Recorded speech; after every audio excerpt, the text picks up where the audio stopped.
नमस्कार. पाहूयात शेअर मार्केटमधील काही ताज्या घडामोडी.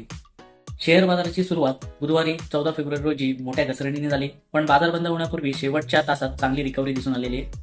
यामुळे सेन्सेक्स 278 अंकांनी वाढून 71,833 वर बंद झाला, तर निफ्टी 97 अंकांनी वधारून 21,840 वर बंद झाला. बँक निफ्टीने कालच्या स्तरापासून सुमारे 1,000 अंकांची झेप घेतली आहे. सकाळी बँक निफ्टीने 45,000ची महत्त्वाची पातळी ओलांडली होती आणि 600 अंकांची घसरण झाली होती, परंतु बंद होईपर्यंत त्यात 400 अंकांची उसळी दिसून आली आणि बँक निफ्टी 46,000वर बंद झाला.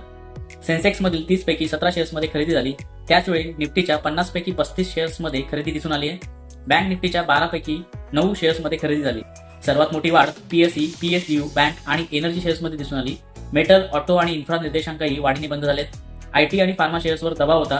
मिड कॅप आणि स्मॉल कॅप शेअर्समध्येही खरेदी झाली. बँकिंग शेअर्समध्ये खालच्या पातळीवरून खरेदी झाली. मिड कॅप निर्देशांक 496 अंकांनी वाढून 48,332 वर बंद झाला. IRCTC मार्केट बंद झाल्यानंतर सरकारी रेल्वे कंपनी IRCTCच्या नवीन CMDच्या नियुक्तीबाबत सरकारने माहिती दिली. दिनांक 9/1/2024 आणि 10/1/2024च्या पत्रांद्वारे अशी माहिती दिली जाते की संजय कुमार जैन 8 फेब्रुवारी 2024 पर्यंत IRCTCचे अध्यक्ष आणि व्यवस्थापकीय संचालक या पदासाठी तत्काल मान्यता देण्यात आली आहे. संजय कुमार जैन यांचा कार्यकाळ 31/12/2026 पर्यंत असेल.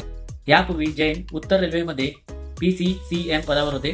जैन यांनी नियमितपणे 14 फेब्रुवारी 2024 पासून आपल्या पदाचा कार्यभार स्वीकारला आहे. याआधी काल कंपनीने आपले तिमाही निकाल जाहीर केले. कंपनीची तिसऱ्या तिमाहीची कमाई 918.06 कोटी रुपयांवरून 1,118.3 कोटी रुपये झाली आहे आणि कंपनीचा नफा 17.40% वाढलाय. कंपनीचा नफा 255.2 कोटी रुपयांवरून 300 कोटी रुपयांपर्यंत पोहोचलाय, तर कंपनीचा एबिटा 20.92% वाढून 325.8 कोटींवरून 393.97 कोटी रुपये झालाय.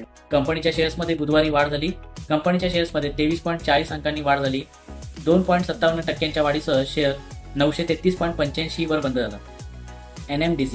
NMDCने डिसेंबर तिमाहीचे निकाल जाहीर केले. कंपनीच्या नफ्यात 62%हून अधिक वाढ झाली आहे, मात्र बाजाराच्या अपेक्षेपेक्षा हा आकडा काहीसा कमी आहे. गेल्या वर्षीच्या तुलनेत उत्पन्न आणि एबिटा दोन्ही बाजाराच्या अपेक्षेपेक्षा चांगले आलेत. कंपनीने आपल्या गुंतवणूकदारांना डिव्हिडंड देण्याची घोषणा केली आहे. बुधवारी शेअर 235च्या पातळीवर बंद झाला. कंपनीच्या बोर्डाने 5.75 रुपये प्रति शेअर ह्या पहिल्या इंटरिम डिव्हिडंडला मान्यता दिली आहे. कंपनीने डिव्हिडंडसाठी 27 फेब्रुवारी 2020 ही तारीख निश्चित केली आहे. वेदांत सर्वोच्च न्यायालयाकडून वेदांतासाठी आनंदाची बातमी आली आहे. सुप्रीम कोर्टाने तामिळनाडू कॉपर युनिट उघडण्याच्या बाबतीत एक पॅनल तयार करण्याचा प्रस्ताव दिलाय. तामिळनाडू सरकारने 2018 मध्ये हा प्लांट बंद करण्याचे आदेश दिले होते. या कारखान्यातून वर्षाला 4 लाख टन तांबे तयार होते. एकूण उत्पन्नापैकी 40% उत्पादन या कारखान्यातून होते. हिंसक आंदोलनानंतर प्लांट बंद करण्याचा आदेश देण्यात आला होता. त्या दरम्यान पोलिसांनी केलेल्या गोळीबारात 13 जणांचा मृत्यू झाला होता. सरकारने पर्यावरण नियमांचे उल्लंघन हे कारखाना बंद करण्याचे कारण सांगितले होते, परंतु आता तामिळनाडूतील कॉपर स्मेल्टर प्लांट पुन्हा सुरू होण्याच्या अपेक्षा वाढल्या आहेत. प्लांट पुन्हा सुरू करण्याची शक्यता पडताळून पाहण्यासाठी समिती स्थापन करण्याचा प्रस्ताव सुप्रीम कोर्टाने दिलाय. या समितीमध्ये NEERI, IIT, TNPCB, CPCB आणि 3 पर्यावरण तज्ज्ञांचा समावेश असावा, असा सुप्रीम कोर्टाचा प्रस्ताव आहे.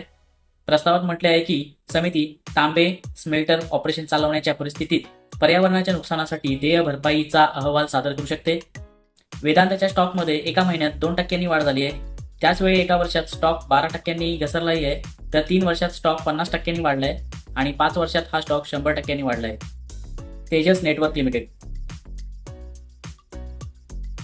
मार्केट बंद झाल्यानंतर कंपनीने एक्सचेंजेसला सांगितले की कंपनीच्या उपकंपनीला 5G दूरसंचार पायाभूत सुविधा विकसित करण्यासाठी सरकारकडून मंजुरी मिळाली आहे.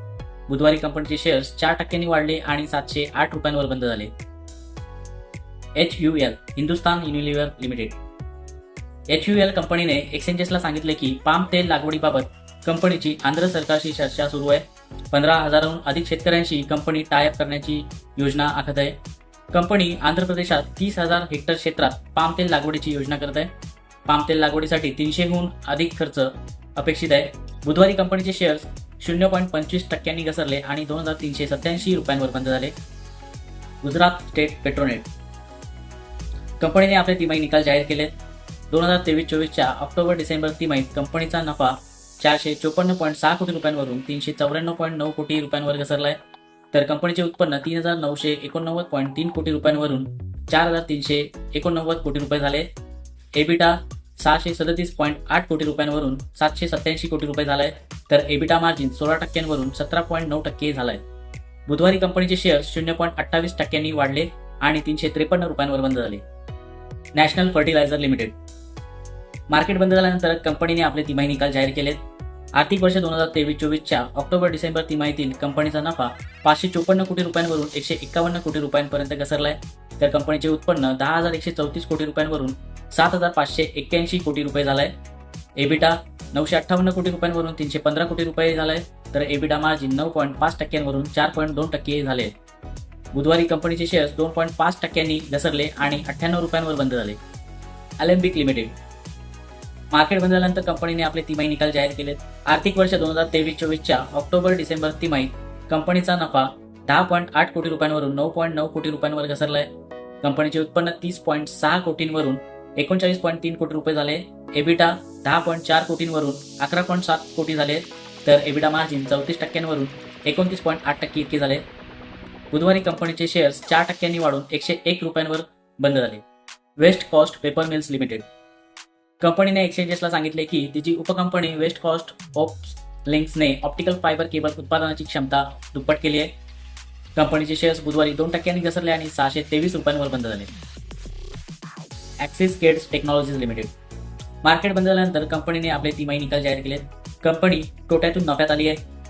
आर्थिक वर्ष 2023-24च्या ऑक्टोबर-डिसेंबर तिमाहीत कंपनीचा नफा 7.5 कोटी रुपये झालाय. तर वर्षभरापूर्वी कंपनीचा तोटा 10.2 कोटी रुपये इतका होता. कंपनीचे उत्पन्न 215.6 कोटी रुपयांवरून 232.2 कोटी रुपये झाले. बुधवारी कंपनीचे शेअर्स 2% घसरले आणि 715 रुपयांवर बंद झालेत. कॅपासाइट इन्फ्रा प्रोजेक्ट्स लिमिटेड. मार्केट बंद झाल्यानंतर कंपनीने आपले तिमाही निकाल जाहीर केलेत. कंपनीचा नफा वाढलाय. ऑक्टोबर 2023-24च्या ऑक्टोबर-डिसेंबर तिमाहीत कंपनीचा नफा 23 कोटी रुपयांवरून 30 कोटी रुपयांपर्यंत वाढलाय. कंपनीचे उत्पन्न 443 कोटी रुपयांवरून 481 कोटी रुपये झाले.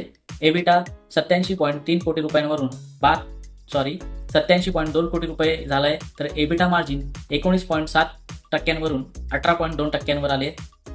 बुधवारी कंपनीचे शेअर्स 4% वाढले आणि 256 रुपयांवर बंद झाले. Gland pharma. मार्केट बंद झाल्यानंतर कंपनीने आपले तिमाही निकाल जाहीर केलेत. कंपनीच्या नफ्यात घट झाली आहे. आर्थिक वर्ष 2023-24च्या ऑक्टोबर-डिसेंबर तिमाहीत कंपनीचा नफा 232 कोटी रुपयांवरून 152 कोटी रुपये झालाय. कंपनीचे उत्पन्न 938 कोटी रुपयांवरून 1,545 कोटी रुपये झाले. एबिटा 290 कोटी रुपयांवरून 356 कोटी झालाय. तर एबिटा मार्जिन 30% वरून 23.1% वर घसरले. बुधवारी हा शेअर 2% घसरून 1,939 रुपयांवर बंद झाला. मुथूट फायनान्स. मार्केट बंद झाल्यानंतर कंपनीने आपले तिमाही निकाल जाहीर केलेत. आर्थिक वर्ष 2023-24च्या ऑक्टोबर-डिसेंबर तिमाहीत कंपनीचा नफा 902 कोटी रुपये इतका झालाय. तर वर्षभरापूर्वी कंपनीचा नफा 1,027 कोटी रुपये होता. कंपनीचे व्याज उत्पन्न म्हणजेच NII 1,704 कोटी रुपयांवरून 1,906 कोटी रुपयांपर्यंत वाढले. बुधवारी कंपनीचा स्टॉक 1% वाढून 1,383 रुपयांवर स्टॉक बंद झालाय. स्पाइसजेट विमान कंपनीवर दबाव सतत वाढत आहे. 2019 पासून आतापर्यंत कंपनीचा बाजारातील हिस्सा 14.9% वरून 5.5% वर आलाय. बाजारातील वाटा घसरल्याने बाजारातील हिस्सा राखण्याची कंपनीची क्षमताही कमी होत आहे. 2019 मध्ये एअरलाईनकडे 100 पेक्षा जास्त विमाने होती, परंतु सध्या कंपनीच्या ताफ्यात मालवाहू विमानांसह केवळ 42 विमाने आहेत. यापैकी 8 विमानांची भाडेपट्टी मार्चमध्ये संपत आहे.